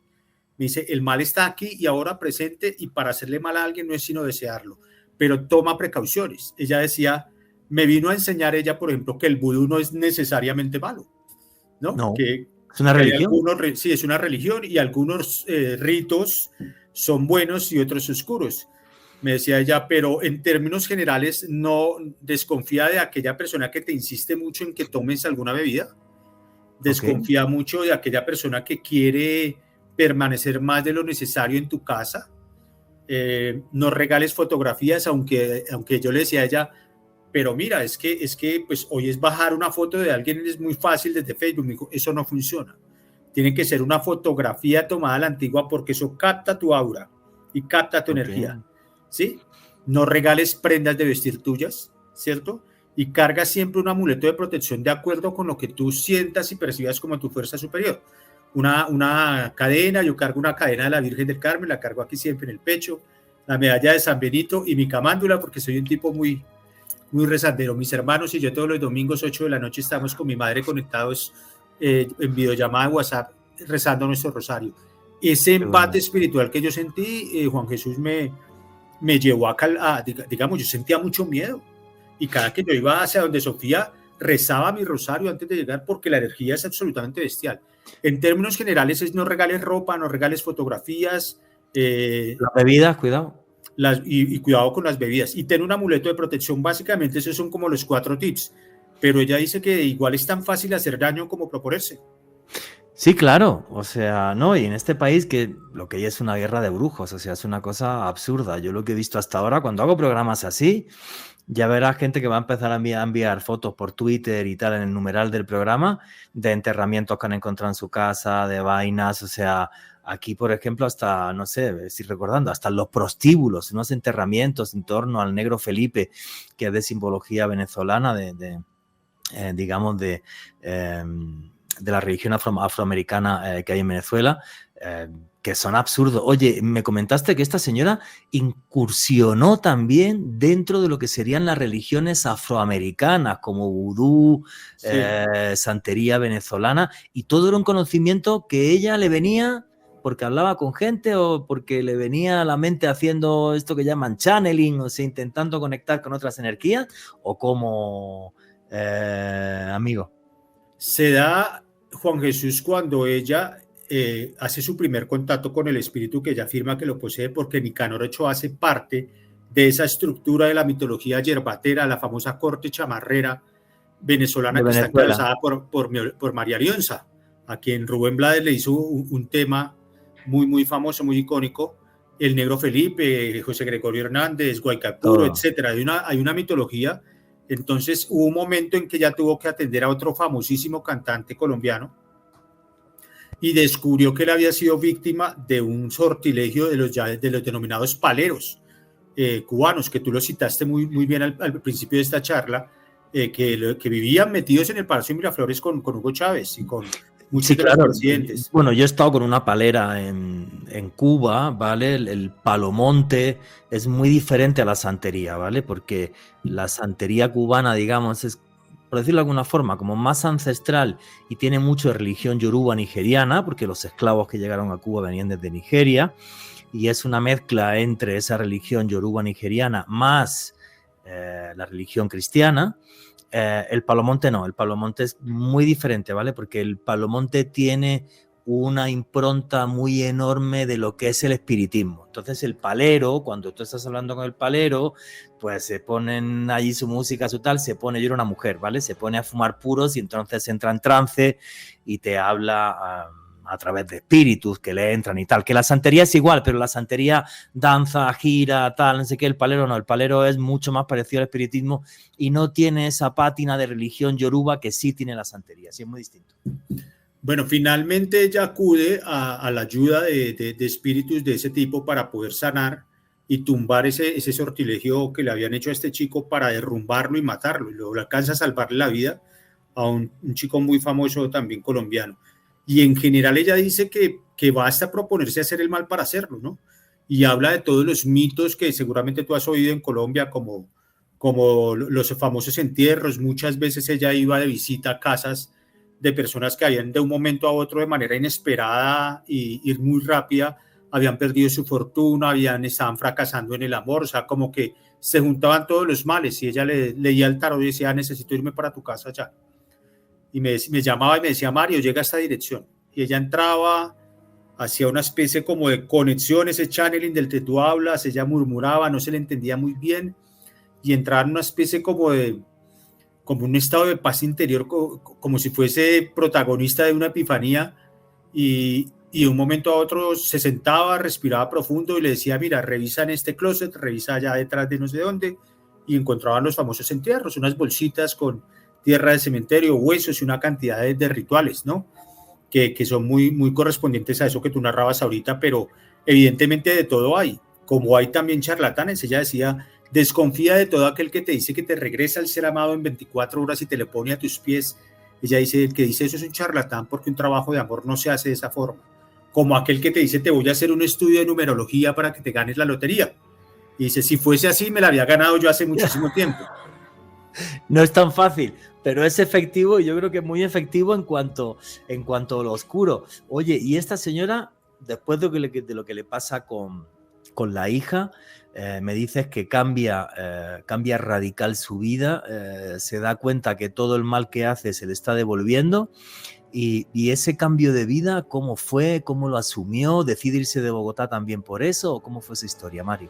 Empieza a rotar su vida entre Barranquilla y Bogotá, porque muchos de esos famosos eran nativos de la costa. Entonces le decían, ven que te voy a presentar al otro, y el voz a voz. Pero esa parte de la historia de Sofía, Juanje, es muy, muy interesante porque entramos a presenciar un drama humano. Y te lo quiero pintar de esta forma. Una mujer que toda la vida se sintió todopoderosa, temida, con un poder más allá de si tú crees o no crees, porque eso es una opción, creer o no creer, ¿cierto? Con un poder real que se llenó de dinero, de fama, de todo lo que quiso. De un momento a otro decide cortar de raíz con todo aquello que la unía con ese mundo oscuro. Es decir, deja la brujería negra, renuncia al dinero, renuncia a la cocaína, renuncia al alcohol, renuncia al cigarrillo y se entrega a Dios. Ella lo definía con una frase fabulosa. Decía, yo tengo un síndrome de abstinencia esotérica, Mario. Y yo fui testigo de cómo ella lloró tardes enteras en medio de esa lucha personal, porque finalmente lo que hay detrás es un ser humano. Más allá de si es bruja o no es bruja, esas tentaciones de volver fueron muy intensas. Y el tema de la cocaína, sin pasar por una clínica, fue capaz de dejar su adicción. Fue capaz. Es una cosa terrible, y hubo un episodio en el que ya fue su prueba de fuego. Por esa época, un fiscal general tuvo conocimiento de que había un grupo de fiscales de menor rango aparentemente metidos en temas de corrupción. 3 de ese grupo eran clientes de ella de toda la vida. Llegaban en carros de altísima gama que no las pagas tú con un sueldo de fiscal, y llegaban a hacer trabajos ordenados por otras personas para demorar órdenes de trabajo, para tapar lo que ellos querían tapar. Cuando ese fiscal general le da la orden a un jefe de investigaciones que averigüe qué pasa con ellos, esos fiscales vienen. Son 3, 2 mujeres y un hombre. Uno de ellos, el hombre, le pide que por favor mate al fiscal general, que haga lo que sea, que le da dinero. Y ella le dice, yo no lo voy a hacer, primero porque yo ya no hago sortilegios negros, y segundo porque me parece que ese señor está haciendo las cosas bien. El tipo viene y trae un maletín ya no lleno ya de pesos, Juan Jesús, de dólares, y un kilo de cocaína, porque él sabía que esa era la debilidad de Sofía. E increíblemente ella ese día se gradúa. Ese fue su summa cum laude de abstinencia, porque ese día manda al tipo para el carajo, lo expulsa con sus hombres de seguridad, lo saca de su casa, llora amargamente. Fui testigo de eso. Y ese día ella entendió que podía y que debía y que quería salir de ese mundo tan oscuro, ya no solo de la brujería negra, sino de las adicciones que eran igual o más peligrosas. Sí, claro, terrible, terrible. Y ese acogerse a Dios que dices de ella, ¿fue un acogerse a Dios simplemente de leer la Biblia, poner un crucifijo y ya? ¿O fue algo más y dio un paso y se acercó hasta la iglesia? ¿O no? ¿O ella no cree en la iglesia? Qué transformación tan increíble. Primero, lo que haces se te devuelve. Eso hay que tenerlo claro. Mueve todo el mal que quieras, pero al final hay una especie de justicia divina. Los antiguos egipcios lo llamaban el Maat. que al final hacen que los dioses, lo que hay ahí arriba, te fastidien la vida. Y a esta se la fastidiaron, pero bien, porque perdió a sus 2 hijos, que era lo que más quería. Entonces me parece tremendo. Luego, algo que me parece más misterioso que su poder esotérico, que sea capaz de curarse una adicción a la cocaína sin pasar por una clínica de rehabilitación. Tremendo, Juanje. Inusitado. Yo eso, o sea, sí que me quedo en shock. Tenía Yo no conozco ningún caso. Tenía un autocontrol tremendo esta mujer, logrando eso que describe nuestro amigo Mario, Juanje. Y otra cosa que me llamaba mucho la atención y que también podríamos decir que es bastante usual en este tipo de personajes dedicados a la magia negra, obtienen grandes cantidades de dinero, el dinero no les luce, no se les ve. Eso es muy loco, tío. Es como si fuera un dinero maldito que no pudieran invertir para su progreso. Es muy curioso eso, Juanje. Sí, es como si estuviera maldito. O sea, es como que al final toda esa plata que tienen, que es dinero a expuertas, y no les luce, no tienen nada, acaban sin nada. O sea, Tal y como llega, se esfuma de la misma forma. Y se va. Es impresionante. No, es un tema que es terrorífico. Me estaba acordando mientras estaba hablando ahí Mario Villalobos, por el tema del vudú. Y efectivamente el vudú es una religión, no tiene por qué ser magia negra. Lo que pasa es que las religiones afroamericanas, bueno, pues lo que tienen es que, en principio, lo que se permite sería utilizar la magia negra por castigo divino, porque alguien haya sido realmente nefasto, pero no tiene por qué ser así. Es que me estaba acordando de la famosa reina del vudú, Marie Laveau. Marie Laveau, que nace, no se sabe exactamente la fecha en la que nace, parece ser que es justo a principios de finales del 18, principios del siglo XIX. Marie Laveau, que es hija de una esclava liberada, dicen que era guapísima, que tenía una belleza espectacular. A los 18 años se casa con un joven haitiano que llega desde Haití, otra persona de color que no era esclavo y parece ser que además tenía una plata importante, que se llamaba Jacques Paris. Y a partir de aquí empieza toda su leyenda negra, porque su marido fallece en extrañas circunstancias y sus 2 hijas, las 2 hijas que tuvo con él, Marie-Angélie y Félicité, también fallecen en extrañas circunstancias. A partir de ahí, de que fallezca su familia, parece ser que Marie Laveau entabla bastante amistad con un esclavo que se llama Bayou John, que era un señor que vino de Senegal.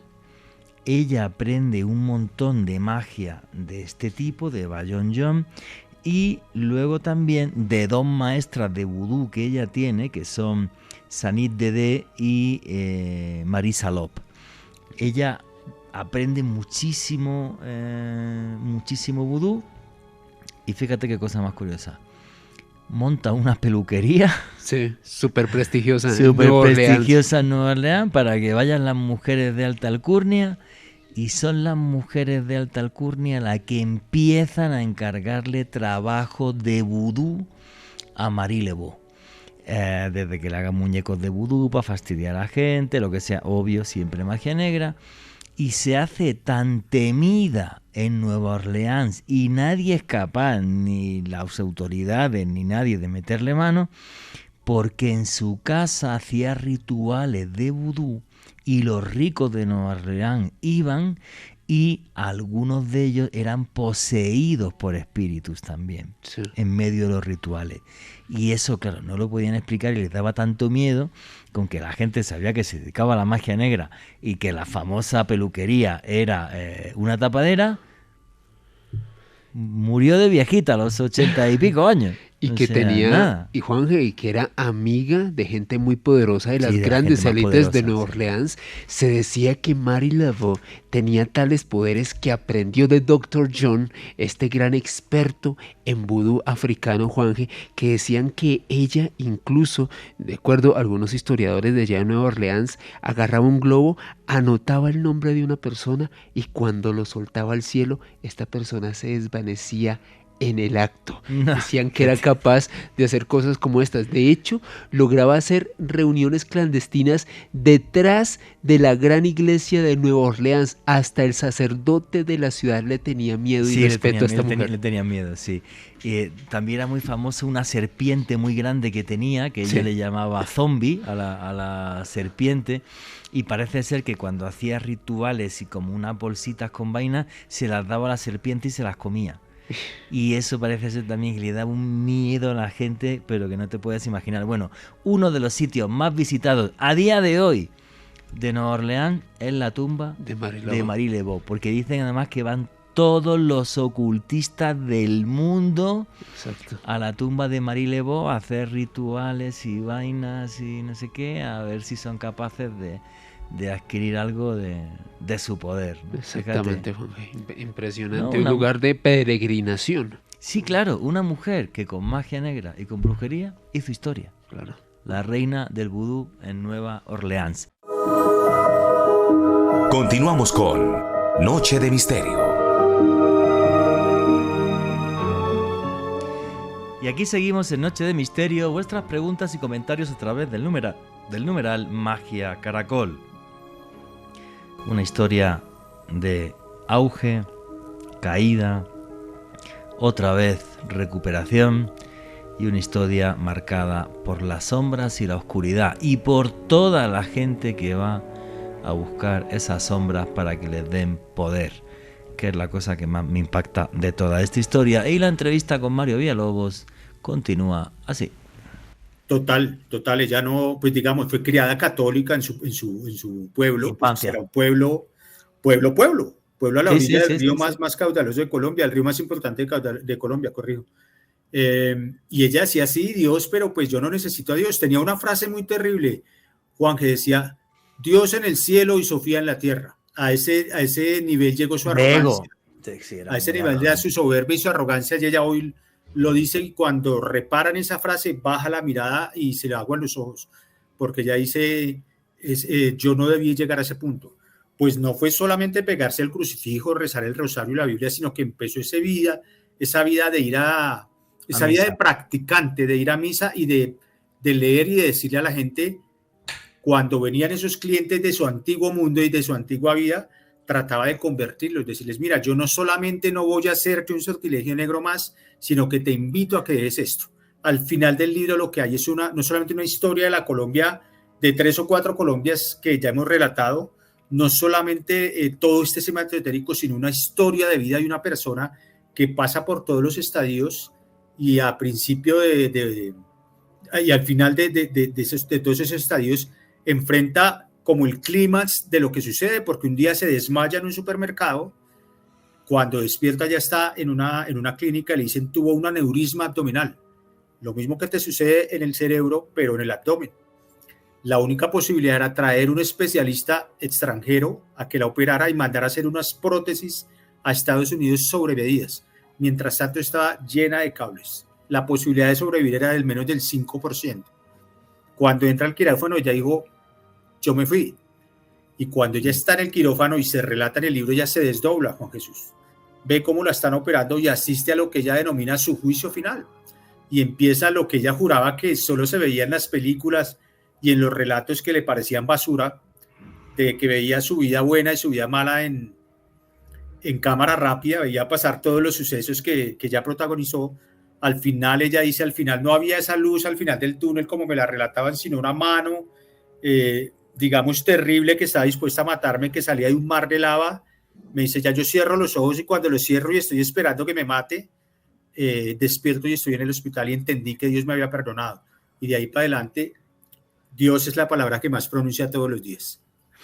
O sea que además de su intención y de su voluntad de cambiar y de acercarse a la luz y renunciar a la sombra, es una experiencia cercana a la muerte, una ECM, lo que hace que ella cambie su vida de forma radical. Bueno, esto es un caso que se ha repetido muchas veces en la historia, ¿vale? O sea, casos de ECM y que alguien haya visto, digamos, bueno, haya visto su final, su posible final, y de repente ese cambio de vida tan espectacular. En la actualidad, ella hoy tiene muchos años, es muy mayor, está tranquila y solo acepta ya entonces clientes hiper recomendados y solo para magia blanca.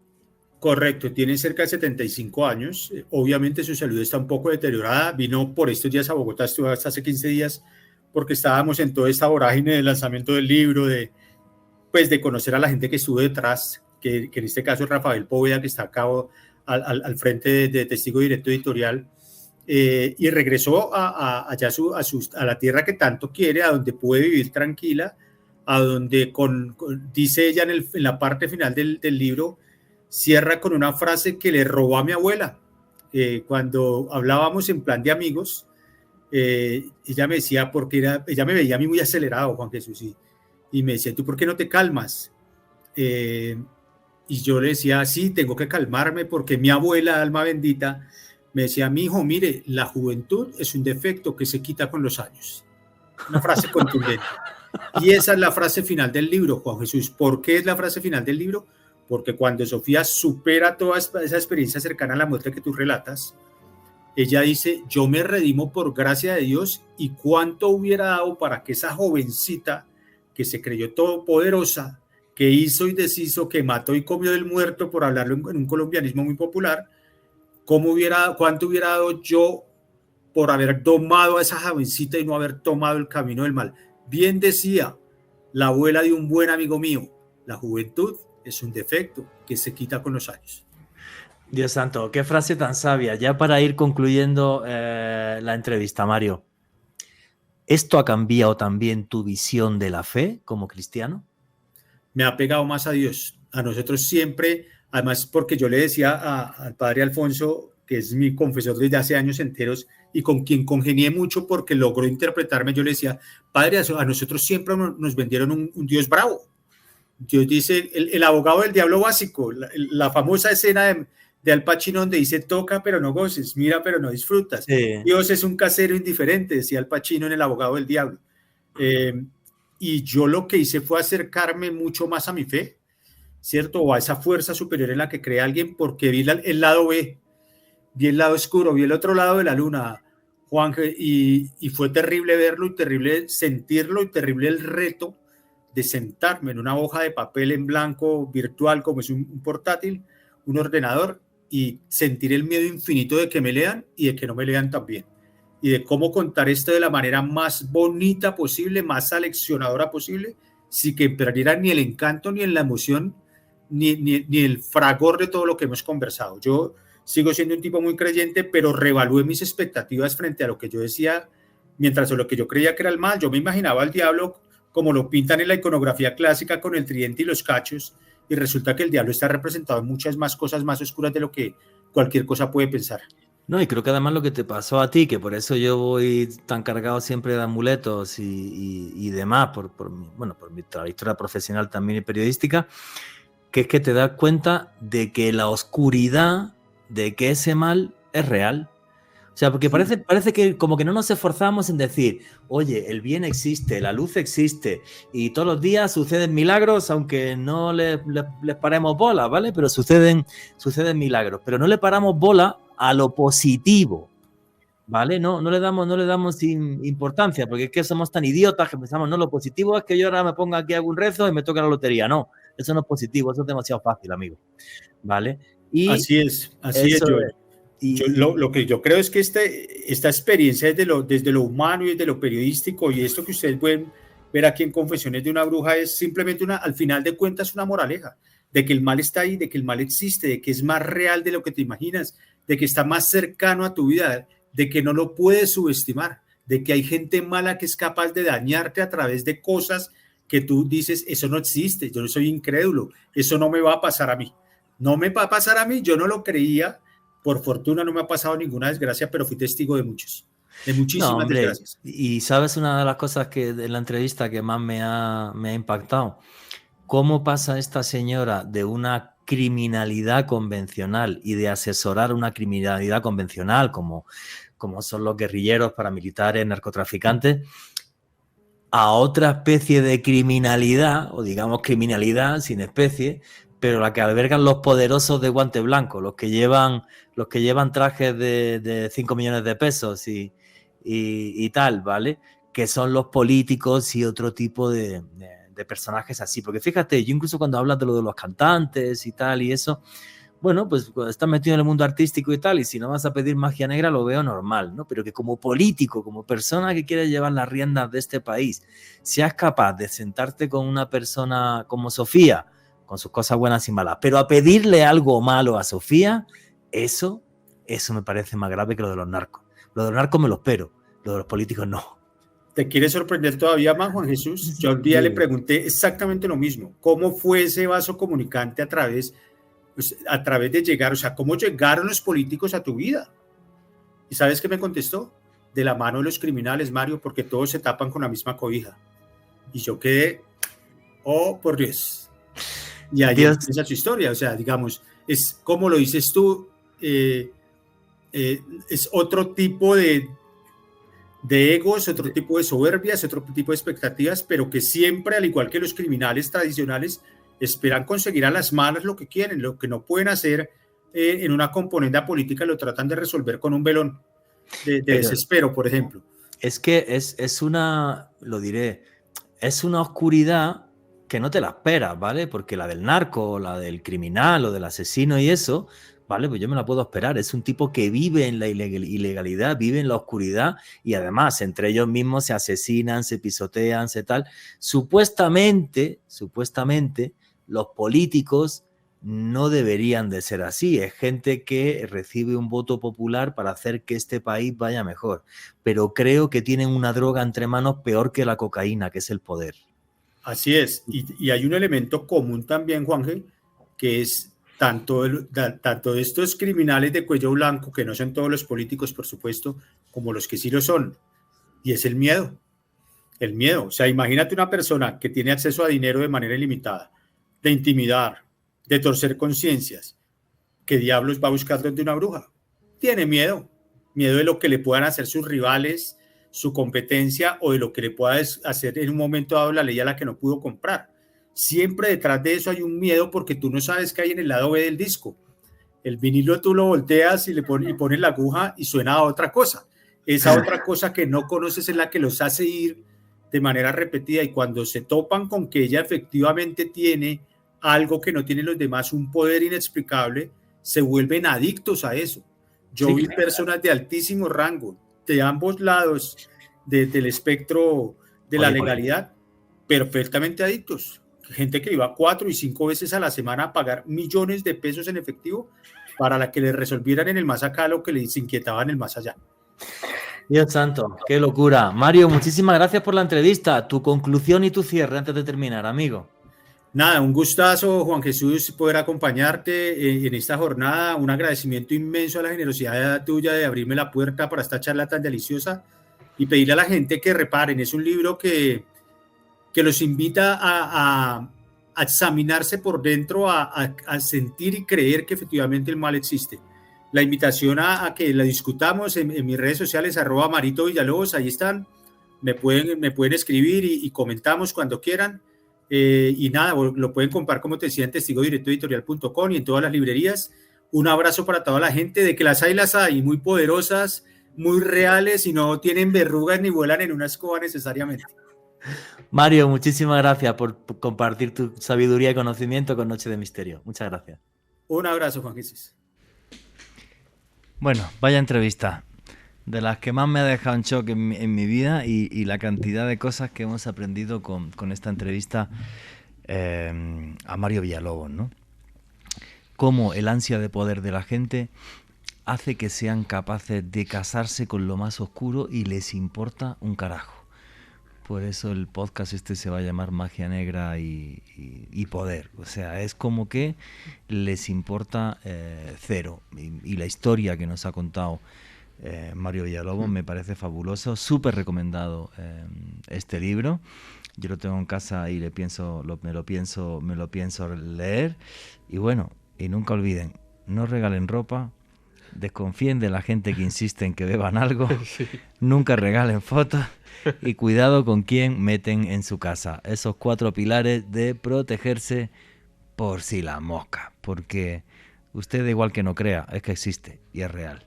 Esa es la realidad. Testimonio profundamente impactante lo que nos regaló nuestro amigo, nuestro colega Mario Villalobos, sobre todo muy real, Juanje, dentro del contexto de nuestro país, me atrevería a decir que también de Latinoamérica, esta relación estrecha que siempre ha habido entre la magia y el poder, estas mujeres con ese conocimiento oculto, como políticos acuden, me llamó mucho la atención, Juanje, algo que decía Mario, casi que adictos a visitarla a diario, Sí, sin todas las semanas importar iban, sí. las Y cantidades, fiscales. y fiscales, sin importar las cantidades de millones que tenían que invertir, iban a diario, impresionante.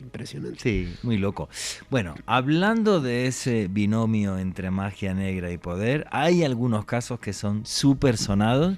Tú verás como por esto nos critican, pero no es nuestra culpa. Ahí los hechos están bien claritos. Alejandro Bernal, Hugo Chávez Frías, presidente de la República Bolivariana de Venezuela, metido también en la magia negra hasta el tuétano. Cuéntanos su historia. Juanje, una historia de magia, de creencia en la brujería y sobre todo de una persona que intentó siempre de protegerse con los poderes oscuros para mantener el poder, para llegar a la máxima magistratura en Venezuela. Y el personaje clave para entender la historia y la relación de Hugo Chávez con la brujería es Erma Marxman, la que decían que fue su primera vidente, una mujer quien en 1987... Que era su amante. Exactamente, Juanje. Y una mujer que en 1987 le vaticinó que iba a llegar a convertirse en presidente de Venezuela y que iba a fallecer antes de cumplir 60 años. Pero esa fue, lo diré, lo acabas de decir tú. Erma Marxman. ¿Erma o fue Cristina? Porque la que era Cristina la que realmente parece ser que era más bruja todavía que esta. Sí, lo que pasa, Juanje, es que Erma fue la mujer que en ese sentido fue la que lo introduce Vale. cuando él se da cuenta que Erma primero le vaticina Bueno, iba que a era llegar su amante además. Exactamente. Era guapa. Y que iba Cristina a llegar... no era muy guapa, pero Erma sí está viendo fotos. Y resulta, Juanje, que le vaticina eso a finales de los 80. Realmente Chávez cambia su percepción sobre la magia, sobre la brujería. Y aparte de eso, de acuerdo a un periodista, un colega nuestro allá en Venezuela, David Placer, quien es el autor del libro Los Brujos de Chávez. Que no puede vivir en Venezuela, ¿eh? No vive en Venezuela. Que tuvo que exiliarse. Él ha documentado cómo en el seno del gobierno de Hugo Chávez incluso había practicantes, Juanje, de rituales de magia de origen cubano. Esta relación de Hugo Chávez con Fidel Castro lo hizo que realmente se imbuyera mucho en este tipo de creencias, que incluso dentro de la cúpula militar de Venezuela incluyera a estos magos, porque dentro de esa creencia y de ese sistema y de este dogma, por así decirlo, que había adoptado este señor Hugo Chávez, no podía haber una persona por encima del cargo de uno de estos magos dentro del ejército de Venezuela. No, y luego otra cosa, David Placer también documentó cómo Hugo Chávez mandaba militares a Cuba, en principio por el régimen de colaboración que tenía con Castro, pero estos eran metidos en la santería y en rituales también de magia negra dentro de la santería, bueno, pues para hacer que su ejército fuera poderoso y subyugar al pueblo y tal, y toda esta locura.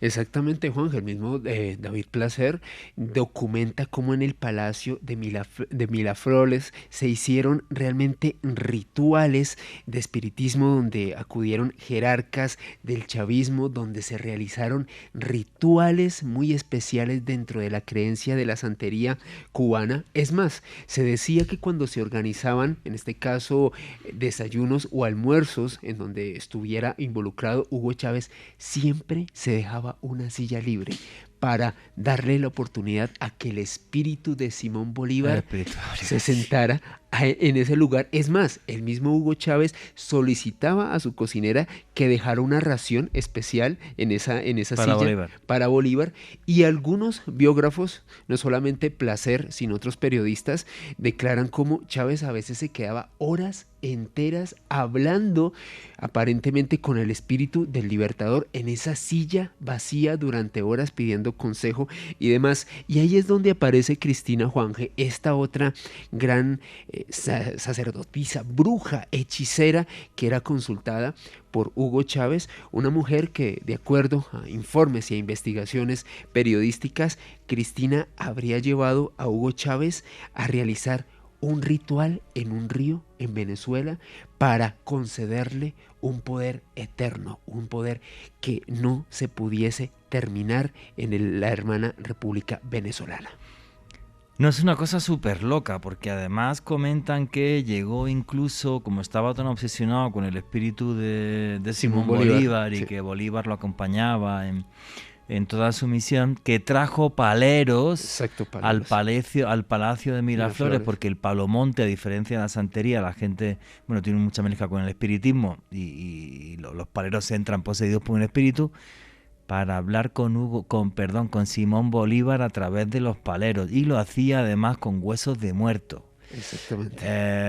Todo esto es súper loco, pero aparte de un documento gráfico que hay muy interesante, donde le manda un cabo primero a Cristina y tal para que le haga un trabajo y bla bla bla bla bla bla. Ese documento gráfico está hecho por la mano de Hugo Chávez. Luego también el ministro Raúl Baduel, desde la cárcel en Estados Unidos, comentó que todo esto era total y absolutamente cierto. Sí, que había una relación muy clara, estaban las pruebas puestas sobre la mesa. Juanje, y el vaticinio más impactante de Irma Marksman, esta mujer que le vaticinó a Hugo Chávez ser presidente en Venezuela, le reitero, le dijo también en un momento que él iba a fallecer antes de cumplir 60 años, y en efecto, Hugo Chávez Frías falleció a los 59 años de edad, como si ese destino ya estuviera asignado y lo hubiese visto esta hechicera Irma Marksman. No, es una locura. O sea, yo creo que es una especie como de común denominador entre ciertos dictadores, ¿no? Sí. Porque es Hugo Chávez, pero bueno, y aparte súper documentado, ¿no? Pero también, por ejemplo, fue Duvalier, François Duvalier, el dictador haitiano, exactamente igual. O sea, el dictador haitiano François Duvalier, bueno, lo de Duvalier es loquísimo, porque es que antes lo hablábamos antes de arrancar el programa, el dato este, que no lo conocía Alejandro, y yo lo descubrí esta tarde porque estuve buscando sobre Duvalier, pero esto no. François Duvalier estaba convencido de que él fue el que mató a Kennedy. Porque como Kennedy le prometió un aeropuerto para Haití y no le puso el aeropuerto, y encima de todo Kennedy empezó a mandarle plata a la a la oposición haitiana, pues entonces hizo un ritual en el palacio presidencial y nada, pues el señor, pues bueno, pues se murió a los pocos días, y entonces él se vanagloriaba hasta el día de su muerte de que él fue el que acabó con Kennedy. John Fitzgerald Kennedy, wow. No, es una cosa súper loca. Él se vestía incluso como el Barón Samedi. El Barón Samedi es el hombre del sábado, sí, que es el demonio principal del vudú haitiano. Entonces era un experto en vudú, un tipo muy inteligente, era médico, como médico dicen que además era brillante, y luego utilizó el vudú para subyugar a todo el pueblo. Los Tonton Macoute, su famoso grupo paramilitar, sí, eran también versados en la magia negra dentro del vudú para subyugar al pueblo. Es una cosa, yo creo que es única en la historia, ¿no? O sea, porque además desde hace muy pocos años, estamos hablando... Duvalier murió en el 71, sí, él él gobernó el país desde el 57 hasta el 71, entonces es una barbaridad. Y para poner la guinda, aunque tienes un minutito y medio para contarlo, Daniel Ortega también está metido hasta, bueno, la mujer de Daniel Ortega, por lo visto, presidente de Nicaragua. Exactamente, Juanje Rosario Murillo, una mujer que proviene de Niconoomo, la cuna de los grandes hechiceros y de las brujas en Nicaragua, de acuerdo a los expertos, una mujer que, de acuerdo a muchos periodistas, sería la gran hechicera detrás del poder, una mujer que movería los hilos detrás de todo, una persona que se adentró dentro del ocultismo tras el fallecimiento de uno de sus hijos en 1972, la muerte trágica de su madre, quien a propósito decían que también conocía estas artes oscuras. Parece que estas tragedias personales la impulsaron y la empujaron a adentrarse en el conocimiento oculto, en el tratamiento y el manejo de la tabla Ouija, en una serie de sincretismo religioso bastante fuerte, Juanje, a tal punto que esta misma mujer, Rosario Murillo, llegó a decir que uno de sus hijos, Juan Carlos, era la reencarnación de Augusto César Sandino, héroe nacional que inspiró al Frente Sandinista de Liberación Nacional. Ella afirmaba vehementemente, bueno, ella tenía que era la reencarnación de Sandino, que su hijo era la reencarnación de Sandino, que era un familiar de hecho lejano dentro de su linaje, pero lo afirmaba. Es más, se dice que Rosario Murillo hasta el día de hoy tiene en sus habitaciones allá en Nicaragua, Juanje, una serie de imágenes de Sandino, budas, velas, en donde Saibaba también. Rituales Saibaba, porque es fanática de Saibaba, y una importante cantidad también de periodistas, de gente obviamente de la oposición a Daniel Ortega, pues que han documentado que esta mujer incluso podría haber estado involucrada en rituales satánicos dentro de este país. Oposición, por cierto, que tiene que estar en el exilio. No sé qué le pasa a los comunistas latinoamericanos, macho, porque Lenin, Stalin y todo esto era Dios no existe y se acabó. Mira, un país que era muy divertido, en Albania, Dios estaba prohibido por decreto ley. Sí, no existe Dios y punto, se acabó la discusión, cuando era un país comunista. Pero aquí les encanta la brujería, macho. Fidel Castro, Hugo Chávez, Daniel Ortega. En cambio, eso sí, François Duvalier era de extrema derecha. Así que bueno, había patos.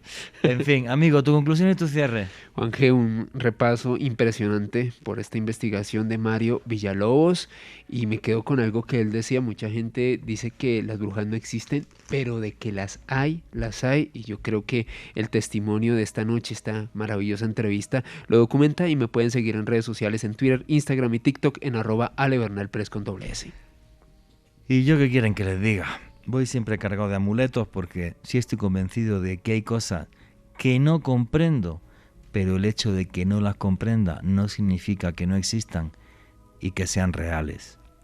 Yo sí que creo que vivimos en un mundo que es una gran batalla entre luces y sombras, y ha sido una gran batalla entre ángeles y demonios, luces y sombras, desde hace muchos miles de años, y ahora esas formas quizás se refinan, pero en el fondo sigue siendo lo mismo. El ansia de poder es capaz de llevar a la oscuridad al alma humana. Por eso, señores, ustedes péguense a la luz. El poder que se lo queden los políticos. Votamos cada 4 años, cambiamos de imbécil y listo. Así que nunca olviden que vivimos en un mundo mágico porque está repleto de misterio.